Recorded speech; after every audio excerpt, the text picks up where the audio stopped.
ఇంతకుముందు వీడియోలో చెప్పినట్టు అవికి డెవలప్మెంటల్ డిలేస్, లో మజిల్ టోన్ అండ్ మైక్రోసెఫలీ అని తెలిసింది. అక్కడి నుంచి మా ప్రయాణం మొదలైంది.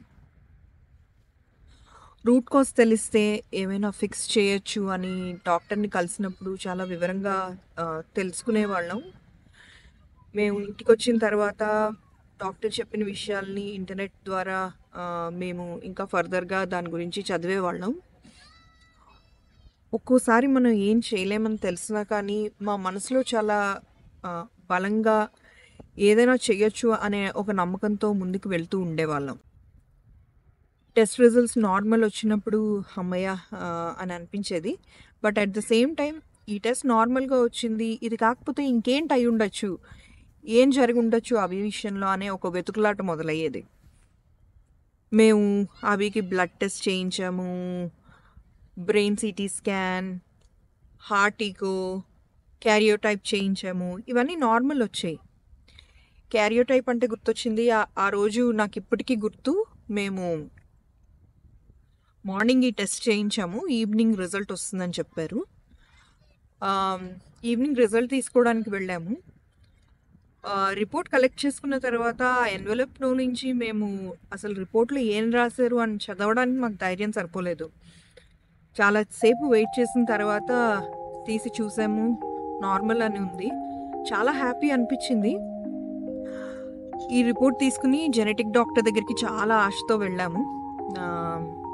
జెనెటిక్ డాక్టర్ అభిని ఫిజికల్ ఎగ్జామిన్ చేసి మెడికల్ హిస్టరీ చూసి వాడి ఫీచర్స్ అవి నోట్ చేసుకుని వాళ్ళు మాతో ఒక మాట అన్నారనమాట. మేము అభి డీటెయిల్స్ అన్నీ తీసుకున్నాము, వాడికి ఉన్న కండిషన్స్ కానీ తర్వాత వాడి ఫేషియల్ ఫీచర్స్, ఫిజికల్ ఫీచర్స్ కానీ మేము నోట్ చేసుకున్నాము. మా టీము డేటాబేస్లో చూసి, they have a separate database to look into the syndrome details. మేము ఇది మా డేటాబేస్లో చూసి మేము మీకు చెప్తాము what syndrome he falls into అని ఒక విషయం చెప్పారు. ఇదే టైంలో జెనెటిక్ డాక్టర్ మాకు ఫర్దర్గా అవికి విజన్, హియరింగ్ అండ్ న్యూరాలజిస్ట్ని కలవాలి అని చెప్పారు. ఈ సిచ్యువేషన్స్ అన్నీ ఇలా ఉన్నాయి అని మేము అవి జాతకం చూపించాము. జాతకం చూపించిన ఆయన మాకు అభికి నక్షత్ర జపం అండ్ మృత్యుంజయ హోమం చేయించమన్నారు. మాకు తెలిసిన పూజారి ద్వారా మేము ఇవి వెంటనే చేయించాము. ఇవి చేయించిన తర్వాత మాలో ఏదో తెలియని ఒక ధైర్యం, ఒక ఆశ, something good is going to happen అనే ఒక హోప్తో మళ్ళీ మేము ముందుకెళ్ళాం. సో ఈసారి విజన్ టెస్ట్ చేయించడానికి డాక్టర్ దగ్గరికి వెళ్ళాము. డాక్టర్ ఇనీషియల్గా బేసిక్గా ఒక టెస్ట్ చేస్తారనమాట. ఒక టార్చ్ వేసి అభి లైట్ని ట్రాక్ చేస్తున్నాడా లేదా అని చూశారు. అభి లైట్ ట్రాక్ చేయలేదు. అప్పుడు మళ్ళీ ఫర్దర్గా డాక్టర్ టెస్ట్ చేసి మాకు అభికి ఆప్టికల్ నర్వ్ పేల్గా ఉంది, హీ మైట్ లూజ్ విజన్ అని చెప్పారు. మళ్ళీ మాకు ఇదో ఒక సెట్ బ్యాక్ అయ్యింది. నాకైతే కాన్ఫిడెన్స్ పూర్తిగా పోయిందనమాట. ఏంటి ఒకదాని తర్వాత ఒకటి, ఒక సమస్య తర్వాత ఇంకొక సమస్య, దీనికి ఒక ఎండ్ అంటూ లేదు, ఏదో ఒకటి యాడ్ అవుతూ ఉంది అని అనిపించింది. శివాతో నేను బాధపడుతున్నానని తను చెప్తే తను నాతో కొన్ని మాటలు అన్నాడు. ఇంతకు ముందు వీడియోలాగే నేను అవి తన ఓన్ వాయిస్లోనే యాడ్ చేస్తాను. We were in a bright light. We stepped into pitch dark tunnel now. We cannot step back. But do not lose confidence. I can see a small light at the end of the tunnel. For now, that's our hope. As we walk forward, the light will be more visible. From there on, it will be a new life for us. For now, the light is our hope.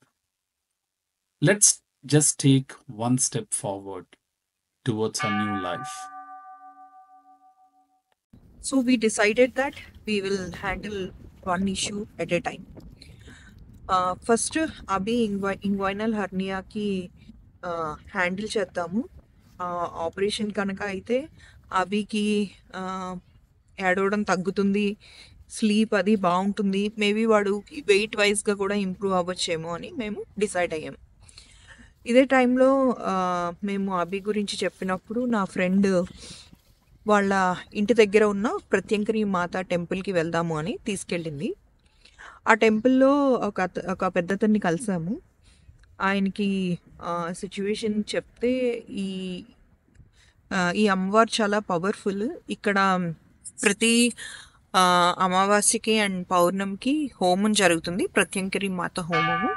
మీరు సంకల్పం చెప్పుకుని పౌర్ణమికి కానీ అమావాస్యకి కానీ రావచ్చు బాబుతో పాటు అని చెప్పారు. సో అలా మేము ప్రతి అమావాస్యకి మేము ఆ హోమం కోసం మేము వెళ్తూ ఉండేవాళ్ళం బాబుని తీసుకుని. అభికి 6th మంత్లో, అంటే in the month of February 2016, మేము అభికి ఇంగ్వైనల్ హర్నియా ప్రొసీజర్ చేయిద్దామని, అంటే అప్పటికి కొంచెం ఒక 6 months బేబీ అయ్యాడు కాబట్టి మాకు అనిపించింది it's the right time, we can proceed with the surgery అని. మాకు తెలిసిన గైనిక్ తో మాట్లాడాము. ఏ సర్జన్ అయితే అభికి ప్రొసీజర్ చేస్తున్నారో ఆ సర్జన్ మాకు తెలిసిన గైనిక్కి కొలీగ్. సో ఆవిడ పర్సనల్గా డాక్టర్తో మాట్లాడి మాకు చెప్పారనమాట. దట్ క్రియేటెడ్ కాన్ఫిడెన్స్ అండ్ మాకు ధైర్యం వచ్చి we could proceed for the surgery. Surgery అయ్యింది. అభిని సర్జరీకి పంపించేటప్పుడు మేము చాలా భయపడ్డాం. ఏం చేస్తున్నాము, ఇది మేము చేస్తుంది రైటా, ఈ టైంలో చేయడం కరెక్టేనా అని ఇలా చాలా వరీనెస్ ఉండేదన్నమాట. But by God's grace everything went well. Surgery అయిపోయింది, వి రికవర్డ్ ఆల్సో. ఈ సర్జరీ ఎవరైతే చేశారో ఆ డాక్టర్ ఇప్పటికీ నేను మర్చిపోలేను. ఆయన తన ఫీజ్ చార్జ్ చేయలేదు. ఓన్లీ హాస్పిటల్కి ఏదైతే ఆపరేషన్ ఛార్జెస్ ఉంటాయో హాస్పిటల్ వాళ్ళు తీసుకున్నారు, కానీ సర్జన్ ఛార్జెస్ మాకు తీసుకోలేదు మా వైపు నుంచి. అవి రికవర్ అవుతూ ఉన్నాడు. ఇంతలోపు నాకు ఏ ఫ్రెండ్ అయితే ప్రత్యంగిరి మాత టెంపుల్కి చెప్పారో వాళ్ళ అబ్బాయి అండ్ మా అక్షయ్ ఇద్దరు చిన్నప్పటి నుంచి బాగా బెస్ట్ ఫ్రెండ్స్. వాడి స్కూల్ లో ఒక ఈవెంట్ అవుతోంది. సో ఆ ఈవెంట్ డాన్స్ ప్రోగ్రామ్కి మమ్మల్ని రమ్మని ఇన్వైట్ చేశాడు. సో మేము అందరం లైక్ నేను, అభి వాళ్ళ dad and Abhi and Akshay, మేము అందరం ఆ ఈవెంట్కి వెళ్ళాము. ఈవెంట్కి చీఫ్ గెస్ట్గా ఒక హోమియోపతి డాక్టర్ వచ్చారనమాట. ఆవిడ ఒక స్పీచ్ ఇచ్చారు. ఆ స్పీచ్ వినిన తర్వాత శివాకి ఈ డాక్టర్ అయితే మనకి ఏమైనా ఆన్సర్ దొరకచ్చు అని అనిపించింది. ఆవిడ స్పీచ్ అయిపోయాక శివ ఎలాగైనా ఆవిడని మీట్ అవ్వాలని ఎగ్జిట్ దగ్గర వెయిట్ చేస్తూ ఉన్నాడనమాట ఆవిడ కోసం. కొంచెం సేపు తర్వాత ఆవిడ వెళ్ళిపోతుంటే ఆవిడ కార్ దగ్గరికి వెళ్ళిపోతుంటే శివ కలిసి, మేడం నేను మీతో ఒక 5 minutes మాట్లాడాలి అని అడిగి, ఏంటి అని ఆవిడ అడిగితే ఇలాగా అభి గురించి చెప్పారు అండ్ మేము మిమ్మల్ని కలవాలి అని అనుకుంటున్నాము, మీ అపాయింట్మెంట్ కావాలి అని అడిగారు. ఆవిడ నెక్స్ట్ డే మాకు అపాయింట్మెంట్ ఇచ్చారు. మేము ఆవిడని కలిసాము. నెక్స్ట్ డే అభి యొక్క కంప్లీట్ డీటెయిల్స్ తర్వాత మెడికల్ రిపోర్ట్స్ ఇవన్నీ చూశారు. మాకు మెయిన్గా ఇంకా అప్పటికి అభికి హెడ్ హోల్డ్ చేయలేదు. మేము ఆ డాక్టర్ని కలిసింది సేమ్ 6th monthలో, ఫిబ్రవరి మంత్లో. అభికి 6th month అప్పటికి ఇంకా అభికి నెక్ హోల్డ్ అవ్వలేదు. సో మేము డాక్టర్కి అదే విషయం చెప్పాము.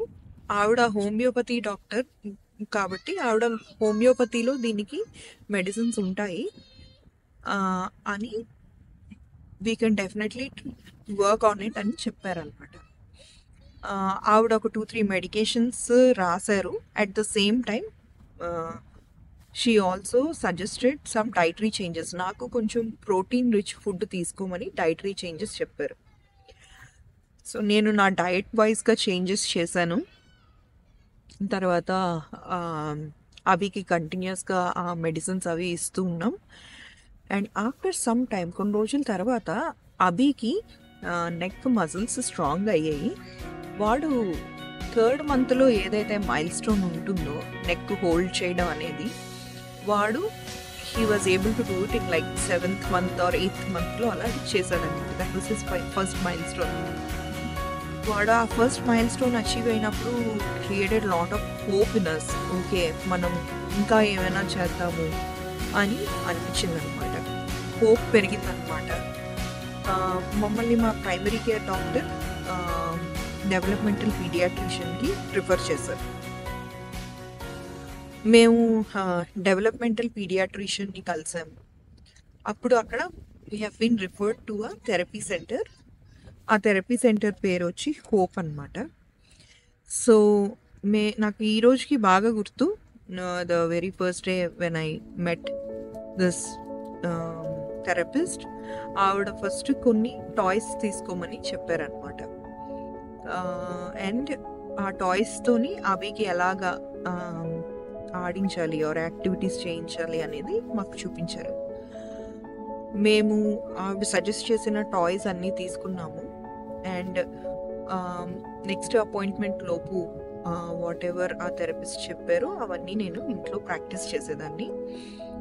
నాకు టు మై సర్ప్రైజ్ అంటే అప్పటి నుంచి నేను అభిలో వాడు టాయ్స్కి రీచ్ అవ్వడం కానీ, టాయ్స్ని చూడడం కానీ, ఇలాంటి చేంజెస్ నాలో కనిపించాయి అన్నమాట. చాలా ఎక్సైట్మెంట్ ఉండేది. నా నెక్స్ట్ అపాయింట్మెంట్ కోసం నేను చాలా ఆత్రంగా వెయిట్ చేసేదాన్ని.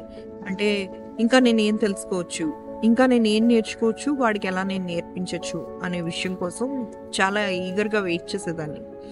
అలాగే అదే హోప్ సెంటర్లోనే అభికి ఫిజియోథెరపీ కూడా స్టార్ట్ చేశారు. సో నేను రెగ్యులర్గా ఇంటి దగ్గర ఈ ఫిజియోథెరపీ, ఆక్యుపేషనల్ థెరపీ నేను అభికి కంటిన్యూ చేసేదాన్ని. మేము చూసిన ప్రోగ్రెస్ని ఈ వీడియోలో మేము పిక్చర్స్ కానీ వీడియో బైట్స్ కానీ యాడ్ చేస్తాము.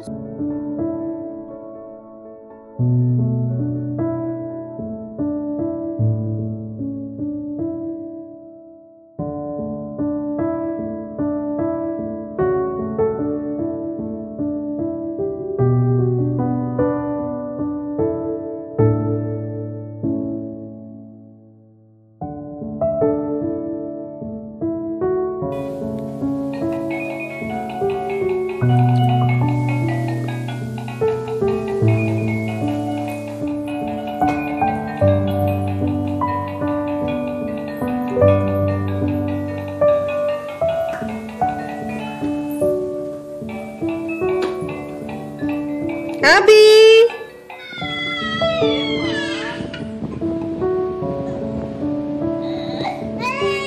ఇల్లంతా బాగేస్తున్నాడండి, ఇల్లంతా పాకుతున్నాడు.